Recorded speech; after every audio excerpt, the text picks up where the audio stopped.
Tu vois ton chiffre d'affaires, t'enlèves la pub, t'es là, ah ouais, c'est ça qui me reste en fait. Ah ouais, c'est ça qui te reste. Ah ouais, en plus il y a des fournisseurs, et, ok, des remboursements, de la TVA. Ok, du coup on arrête tout les gars. On arrête tout, ouais. Si tu fais de la publicité Facebook, c'est super simple. Tu as deux trucs à faire pour être rentable réellement sur Facebook Ads. Comment être rentable avec Facebook Ads? Là, mon ami, c'est la question qui vaut un milliard. Tu sais probablement que l'acquisition de trafic, c'est un des piliers du business en ligne et c'est là-dessus qu'on se tape tous la tête contre le mur parce que la manière la plus simple d'y arriver, de choper du trafic, que ce soit pas trop cher, que ce soit assez qualitatif, évidemment, c'est Facebook. Par moment, on sait plus se passer de Facebook. C'est vraiment un outil qui peut te permettre de faire énormément d'argent en 2021 et n'importe quand dans le business en ligne parce que tout simplement, il y a toujours des utilisateurs sur Facebook. Les mecs qui sont habitués à voir des publicités, ça a marché avant, ça marche aujourd'hui, ça marchera plus tard. Et pourtant, tu le sais probablement que genre plus de 95% des entrepreneurs perdent du pognon sur Facebook Ads. Et là, je suis sûr que j'ai cotisé aussi et je suis sûr que toi aussi, tu as cotisé, mon gars. Là, qui d'entre nous, honnêtement, qui d'entre nous n'a jamais lancé une publicité Facebook?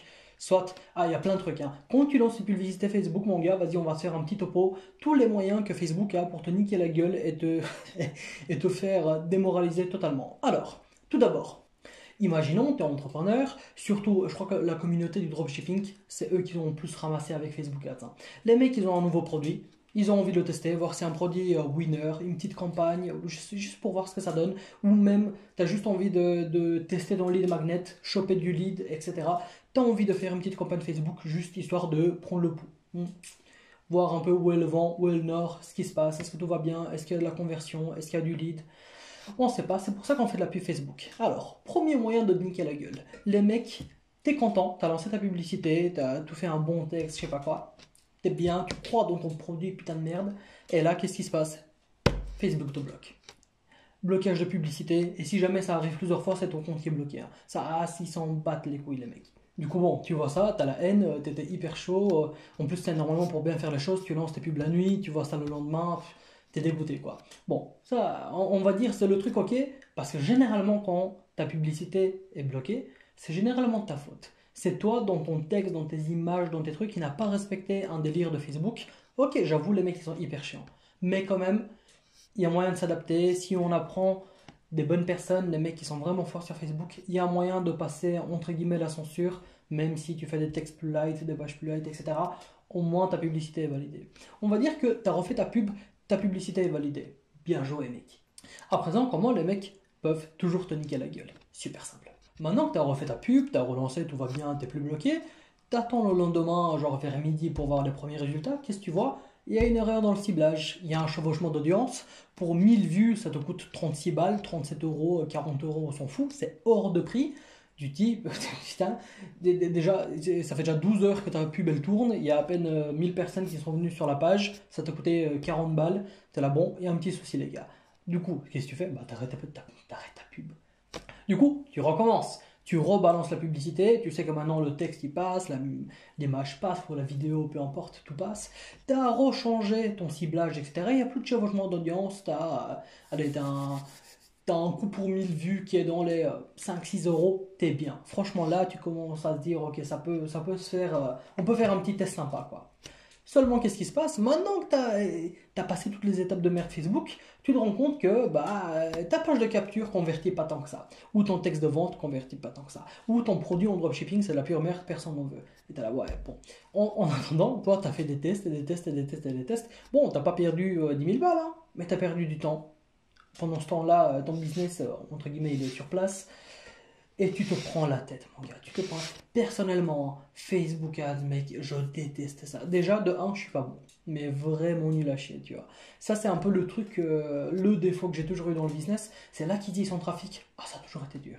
Je suis pas mauvais pour convertir. Franchement, je commence même à être assez bon.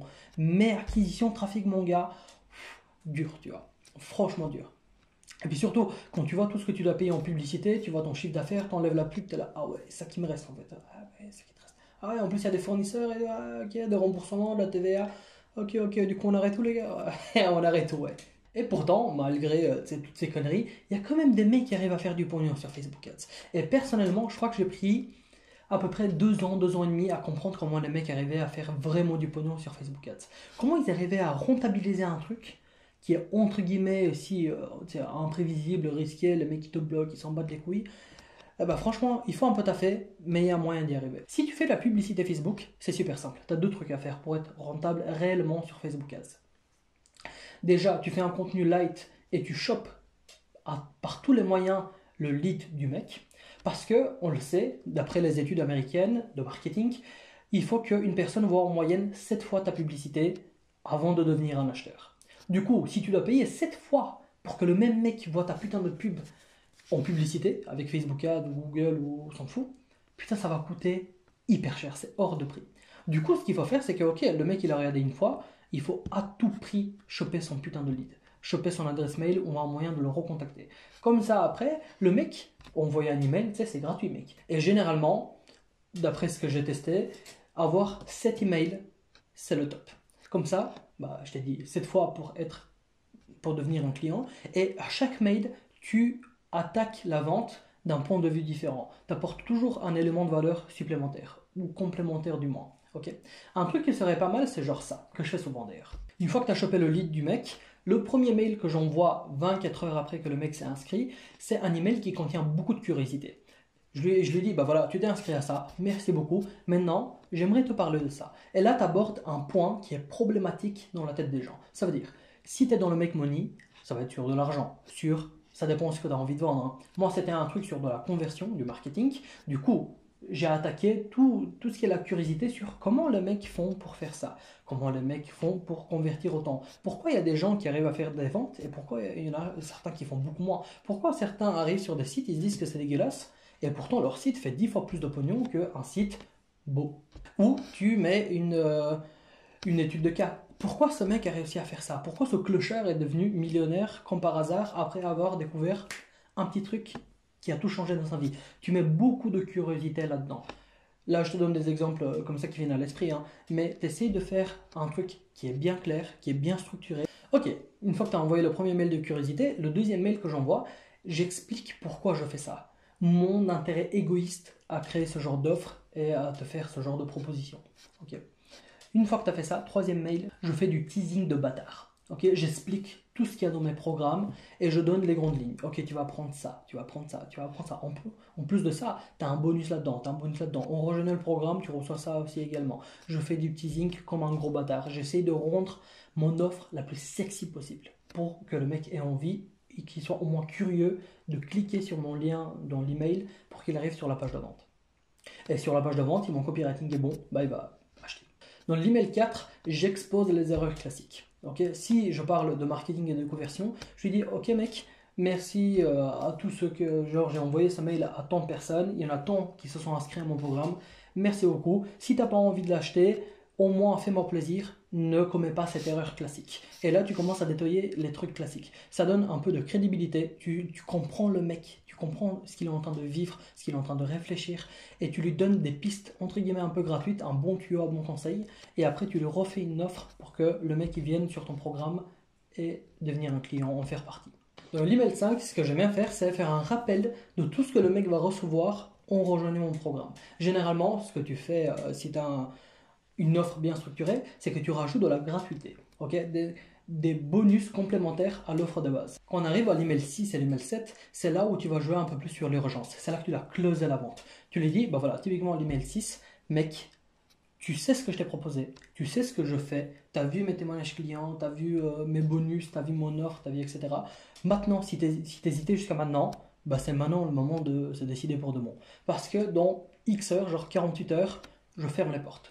Plus rien ne passe. Et c'est là que tu vas jouer à fond sur l'urgence. Soit sur le timing, soit sur le nombre de places limitées, soit sur ce que tu veux, mais tu dois créer de l'urgence. Le mec, il doit plus cogiter dans sa tête et se dire, ouais, bon, on verra bien demain si ça va m'intéresser, si je sais pas quoi. Le mec, tu dois lui mettre de la pression, absolument. Et quand tu arrives au 7e mail, le dernier mail, là c'est le closing hardcore, tu lui dis que le mec, soit c'est maintenant, soit c'est jamais. Et il n'y aura pas de retardataire. C'est pas permis chez moi. Et là, tu refais un rappel de ton offre. Mais n'oublie pas que chez moi, pour telle valeur, tu vas recevoir ça, ça, ça, ça, ça. Plus en bonus gratuit, un pack de X euros qui sont ça, ça, ça et ça. Si tu veux, c'est maintenant, sinon le train va partir sans toi. Tu lui mets un gros coup de pression. Ceux qui sont non plus trop violents pour que le mec se sente agressé. On a quand même envie de le garder à minimum, surtout si c'est un potentiel acheteur. Mais c'est là que tu dois lui mettre la pression. Juste en ayant toutes ces étapes, ces 7 putains de mails après que le mec il s'est juste inscrit à un truc gratos, ça va faire grimper ton taux de conversion de malade. Fondamentalement, c'est ça qui fait la différence entre un business qui marche et un business qui marche pas. C'est que une fois que tu as une donnée, donc de la data, une adresse mail, un lead, c'est que le mec, tu le prends et tu le fais acheter directement. Ok, même si ça prend une semaine à le faire acheter parce que c'est les 7 mails, on s'en fout. Si tu fais pas ça et que tu dois toujours faire des publicités et juste tu laisses tourner ta pub et les mecs ils viennent pas, ils reviennent, 6 jours après ils revoient la pub, ils reviennent, tu payes une quantité de pognon qui est... C'est hors prix, mec, c'est vraiment très très cher.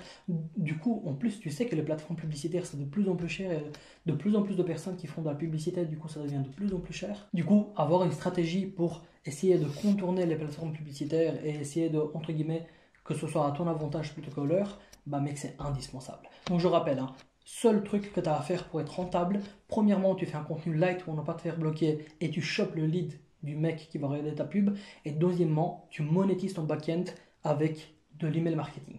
Et le top, c'est lui envoyer une séquence automatisée avec 7 mails où le mec, tu lui rentres dans la gueule, tu lui expliques pourquoi il doit acheter, tu lui donnes beaucoup de valeur et tu lui fais comprendre que s'il veut résoudre son problème, arriver à obtenir ce qu'il n'a pas encore obtenu, c'est chez toi que ça se passe. Au final, tu vois, quand je le dis comme ça a l'air pas si compliqué que ça au final. Mais je sais qu'il y en a plein qui sont pas très doués en email marketing. Ou tout simplement, même s'ils font des emails, c'est pas trop leur truc, ils n'aiment pas écrire, ils se sentent pas bien, ils savent pas quoi raconter, et c'est normal mec, tout le monde passe par là. Le seul moyen, c'est s'obliger à faire, tu fais des mails, comme un fou, et au bout d'un moment, tu vas voir, tu vas passer un cap et tu vas venir bon. Pour les mecs qui ont la flemme et qui n'ont pas envie, mais qui pourtant savent que c'est ça qui va faire la différence dans un business, ce travail les gars, je peux le faire pour vous. Dernièrement, il y a environ une semaine, j'ai commencé à proposer mes services sur 5euros.com, juste histoire de diversifier mes revenus. Je me suis dit pourquoi pas, on va essayer. Et là-dessus, je me suis dit, ok, c'est maintenant que je vais partir sur une stratégie premium pour les mecs qui souhaitent travailler avec moi. Ça va coûter cher, mais il y aura beaucoup de résultats, ça fera beaucoup de ventes et ça fera monter et accélérer un business qui est entre guillemets en train de stagner ou en train de mourir. Si vous le souhaitez, mes tarifs sont pour l'instant divisés par 3. C'est le début, je viens de me lancer. Vous pouvez aller dans la description, c'est le premier lien, c'est un lien 5 euros, tout est sécurisé par les mecs, etc. Ils sont vraiment cool, j'ai rencontré quelques gars de l'équipe qui sont vraiment cool. Va dessus. Contacte-moi, dis-moi ce que tu as besoin, ton avatar client, tes produits, tes témoignages, tes prix, dis-moi tout. Et on peut s'arranger, on peut travailler ensemble et je te fais une série de 7 mails qui va te faire enfin être rentable sur Facebook Ads et sur toutes les plateformes publicitaires que tu as. Donc voilà mec, merci d'avoir regardé, mets-moi un petit pouce bleu parce que vieux, ça vaut du pognon. Donc mets ce putain de pouce bleu, abonne-toi. Et si tu as envie de taffer avec moi, si tu as envie que je fasse ton email marketing, les campagnes automatisées, etc., premier lien dans la description, vas-y. Achète, commande le truc, explique-moi ce que tu as besoin et on se démerde ensemble, on fait un travail qui est cool, qui est bon et qui ramène du pognon. Encore une fois, j'espère que la vidéo t'a plu. Je te dis à la prochaine pour une nouvelle vidéo. Ciao, ciao.